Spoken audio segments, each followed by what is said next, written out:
ప్రతి అక్షరం ప్రజల పక్షం. HR9 న్యూస్ టీవీకి స్వాగతం, సుస్వాగతం. శ్రీ సత్యసాయి జిల్లా హిందూపురం నియోజకవర్గం నటులు ఎమ్మెల్యే నందమూరి బాలకృష్ణ పుట్టినరోజు సందర్భంగా హిందూపురంలో నాయకులు, అభిమానులు, కార్యకర్తల మధ్య చాలా ఘనంగా పుట్టినరోజు వేడుకలు జరుపుకున్నారు. ఈ సందర్భంగా సుగురు ఆంజనేయ స్వామి దేవాలయంలో ప్రత్యేక పూజలు నిర్వహించి ఎమ్మెల్యే గారి నివాసం వద్ద ఆరోగ్య రథం పునః ప్రారంభించారు.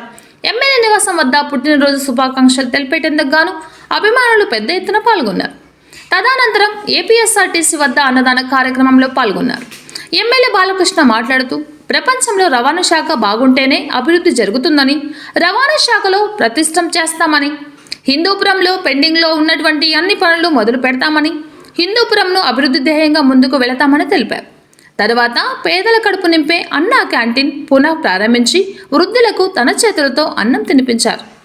బాలకృష్ణ అనంతరం జేవీఎస్ ఫంక్షన్ హాల్ నందు 64 కేజీల భారీ కేక్ కట్ చేసి జన్మదిన వేడుకల్లో పాల్గొన్నారు. ఈ కార్యక్రమంలో నాయకులు, కార్యకర్తలు, అభిమానులు పెద్ద ఎత్తున పాల్గొన్నారు.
కార్మికులందరూ కూడా నా హృదయపూర్వక నమస్కారాలు తెలియజేసుకుంటున్నాను.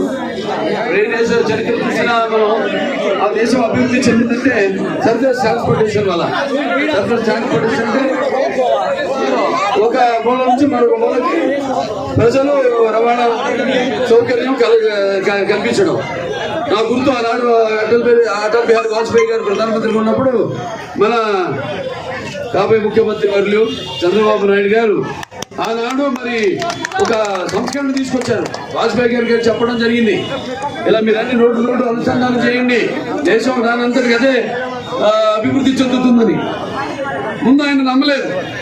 తర్వాత సరే ముందు ఒక ఉదాహరణకు ఒక స్ట్రిప్ వేసి చూడమంటే వేసి చూస్తే అది పెద్ద ఘన విజయం సాధించింది. ట్రాఫిక్ పెరిగింది.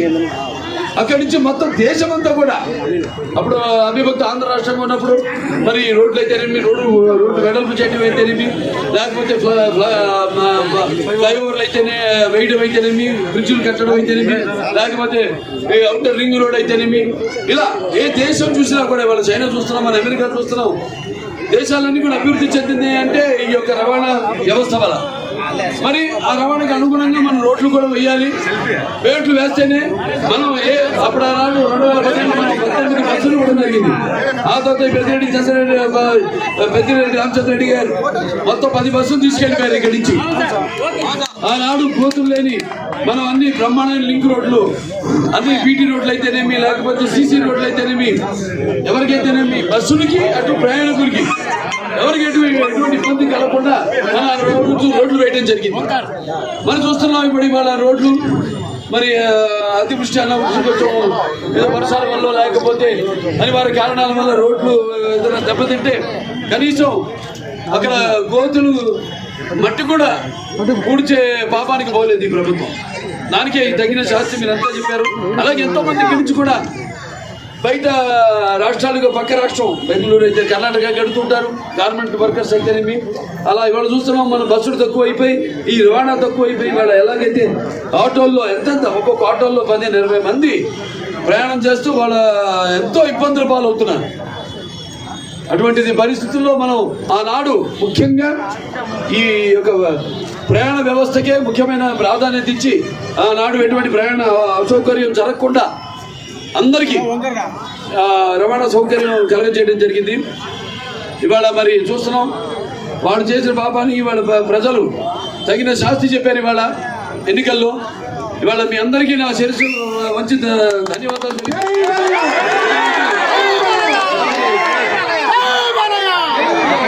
అద్భుతమైన తీర్పునిచ్చినందుకు. తీర్పు అంటే ఇది ఒక ప్రజల్లో నేను చాలాసార్లు చెప్పడం జరిగింది. ఏదైనా ఉద్యమం ప్రజల నుంచి రావాలి. మేము పోరాడతాం పార్టీ, మాకు తోడు ప్రజలు కలిస్తే ఇక మన ఉద్యమానికి అంతంటూ ఉండదని. అలాగే ఈనాడు ప్రజలంతా మమేకమయ్యారు, భయోందనలకు గురి చేశారు అందరినీ. ఏదైనా మాట నోరు ధరిస్తే సిఎస్టీ కేసులు పెట్టడం, లేకపోతే వాళ్ళని భయోందనలకు గురి చేయడం, ఇలా లేకపోతే హత్యలు చేయడం, మానసిక క్షోభ పెట్టడం, ఇలాంటివి ఎన్నెన్నో. అటువంటిది జనం నిశ్శబ్దంగా, ఒక సునామీ వచ్చే ముందు ఎలాగైతే నిశ్శబ్దంగా ఉంటుందో సముద్రం, అలా ఒక అలై మీరంతా కూడా విజృంభించి ఈనాడు రాష్ట్రం అంతా కూడా హిందూపూర్ ఇవాళ 3వ సారి నన్ను గెలిపించారు. చేసిన అభివృద్ధి కార్యక్రమాలన్నీ లేకపోతే ఎందుకు వేస్తారు? అభివృద్ధి కళ్ళ ముందు కనబడతాను మనం చేసిన అభివృద్ధి. అలాగే ఇప్పుడు మనం ఆ ప్రతిపక్షంలో ఉన్నప్పుడు కూడా ఎన్నో అభివృద్ధి కార్యక్రమాలు చేశాం. గల్పిపల్లి రోడ్ అయితేనేమి, అక్కడ అలాగే ఎన్నో కల్వట్లు అయితేనేమి, ఇవన్నీ కూడా నిర్మించడం జరిగింది ప్రతిపక్షంలో ఉంటూ కూడా. అలాగే అన్న క్యాంటీన్ నడిపాం మనం, వాళ్ళు ఇచ్చేసిన అన్న క్యాంటీన్ని. అలాగే ఇక్కడ ఎన్టీఆర్ ఆరోగ్య రథం ఆసుపత్రి చూస్తున్నా వాళ్ళు ఎటువంటి పరిస్థితుల్లో ఉందో. తెలుగుదేశం అధికారంలో ఉన్నప్పుడు ఆసుపత్రిని ఎంత ఉన్నత స్థాయికి తీసుకెళ్ళాం. కార్పొరేట్ హాస్పిటల్స్తో ధీటుగా మన ఆసుపత్రికి తీసుకెళ్ళాం. అలాగే లేపాక్షి ఉత్సవాలు చేయడం జరిగింది. లేపాక్షిని అంతర్జాతీయ స్థాయిలో దాన్ని దృష్టిలో యునెస్కో దృష్టిలో తీసుకెళ్ళడం జరిగింది. ఇవన్నీ మళ్ళీ మనం చేస్తాం. అభివృద్ధి, సంక్షేమం రెండు కూడా ఏవేవైతే మనం ప్రతి పండగలకి మన అంతా కలిసి ఎలా అయితే మీ రంజాన్ తోఫా అయితేనేమి, సంక్రాంతికి కానుక అయితేనేమి, అలాగే క్రిస్మస్కి గిఫ్ట్లు అయితేనేమి, ఇవన్నీ ఆనాడు ఎంత మన ఆర్థిక సంక్షోభంలో కూడా ఇవ్వడం జరిగింది. అలాగే ముఖ్యంగా నేను ఏ దేశానికైనా సరే చెప్పేది, దానికి మూల స్తంభాలు విద్య, వైద్యం, అలాగే ఈ రవాణా సంస్థ కూడా, అది కూడా చాలా ముఖ్యం.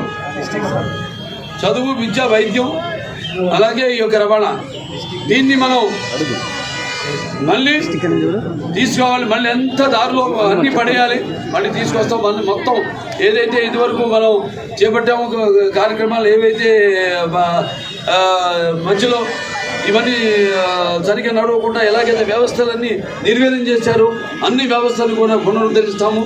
ఆ నమ్మకంతోనే వీళ్ళందరూ ఓట్లేసే తెలుగుదేశం, అటు జనసేన అయితే, బీజేపీ అయితే కూడా అన్నిటికీ దూరంగా, కులాలకు, మతాలకు అన్నిటికీ దూరంగా అభివృద్ధి, మనం ఉన్న పరిస్థితుల నుంచి మనం ఈ ఊపి నుంచి బయటపడాలి. అలాగే మన విజన్ ఉన్న నాయకుడు మన చంద్రబాబు నాయుడు గారు, ఆయన ప్రపంచ దేశాల విజన్కి ఒక ఆదర్శం ఆయన.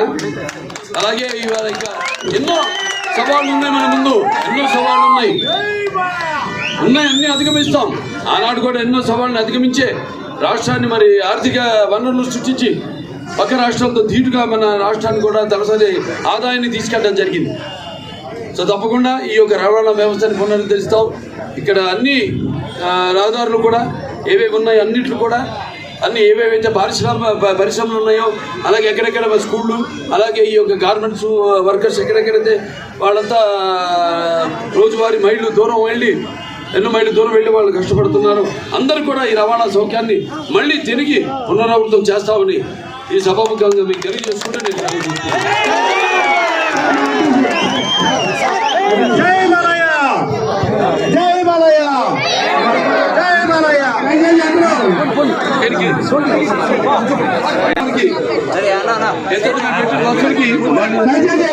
సేవలకి అప్పుడు 2 సార్లు స్వచ్ఛ భారత్ మనకి సమర్పించడం జరిగింది. మన Hindupur RTC best bus stand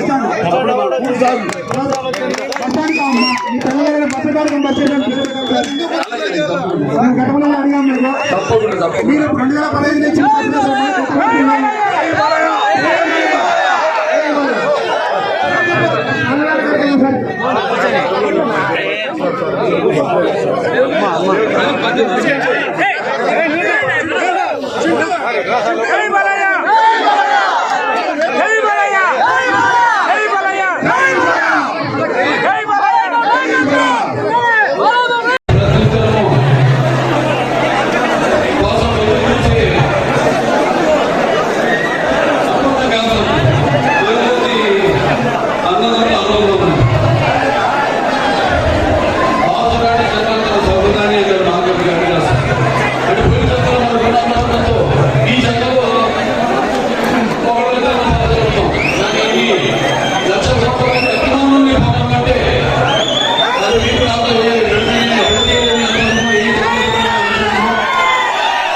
అభిమాన ధనాన్ని ఈనాడు పొందినందుకు అతని అభివృద్ధిగా భావిస్తున్నాను.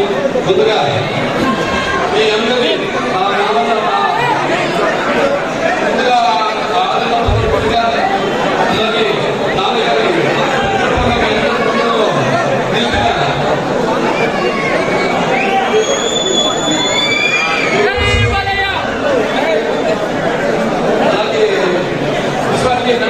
నాన్నగారి చూపించిన కారణ సభ్యులు దైవాంశ సభ్యులు వాళ్ళ అన్నగారు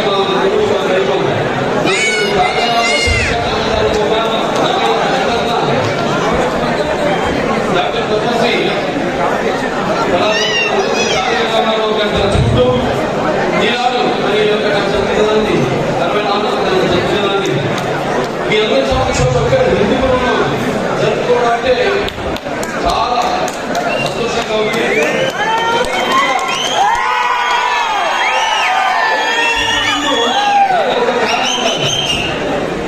మూడోసారి గెలిపించారు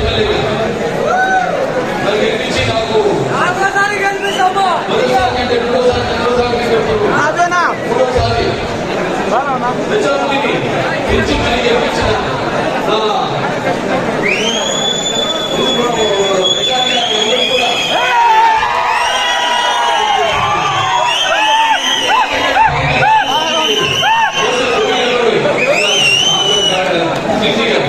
అలాగే మన యువశక్తి భారతదేశ మహాశక్తి అయిన అభిమానులు అయితే యువత అయితే అందరూ కూడా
ఈనాడు మనకు కావాల్సిన తెలుగుదేశం పార్టీ ప్రభుత్వాన్ని ఏదైతే రామారావు గారు ఆనాడు చైతన్యం తీసుకొచ్చారో ఆనాటి ప్రభుత్వంలో కేవలం పరిస్థితులు లేకపోతే వృద్ధులే కాదు ఆనాడు యువకులు కూడా ఎలాగైతే బండికి రామచక్రాలు ఉంటాయో అలాగే యువత కూడా ఎంతో ముఖ్యమైన పాత్ర పోషించింది.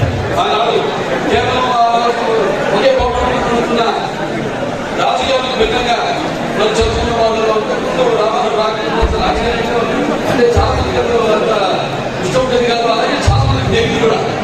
అటువంటి రాజకీయ చైతన్యాన్ని తీసుకొచ్చి కేవలం కొంతమంది పరిమితం కాదు రాజకీయం అని ఆనాడు ఎంతో మంది చదువుకున్నవాడు అలాగే రాజులు కావచ్చు, డాక్టర్లు కావచ్చు, గ్రాడ్యుయేట్స్ కావచ్చు, పోస్ట్ గ్రాడ్యుయేట్లు కావచ్చు, అలా వివిధ రంగాల్లో కూడా రాజకీయాల్లో తీసుకొచ్చి ఒక పబ్లిక్ పాలసీ అంటే భవిష్యత్తు రాజకీయ నాయకులు ఎలా ఉండాలి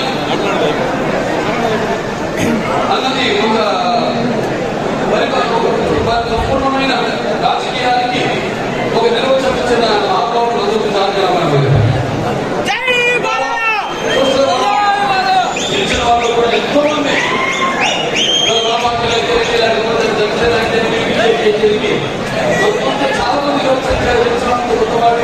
కొత్త నీరు యువకులు ఉత్సాహవంతులు అలా మనం చూసుకుంటూ పోతే ముందు మన యువతని పటిష్టం చేయవలసిన అవసరం అన్ని రంగాల్లో కూడా పబ్లిక్ పాలసీ అంటే అసలు రాజకీయాన్ని ఒక పబ్లిక్ డెసిషన్ మేకింగ్